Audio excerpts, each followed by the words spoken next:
星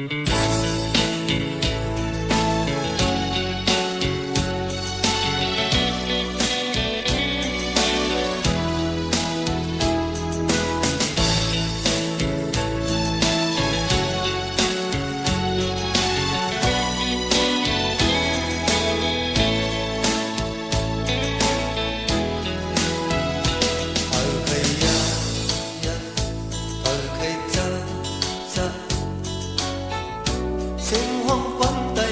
奔海，而佢走到，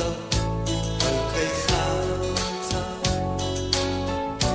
但空滾到奔大，地空滾到ถึงสุดพอดีปลายสายหักจืดจัดลัดลายลายเป็นป่าก้นอุบลงในใกล้ใกล้คนหู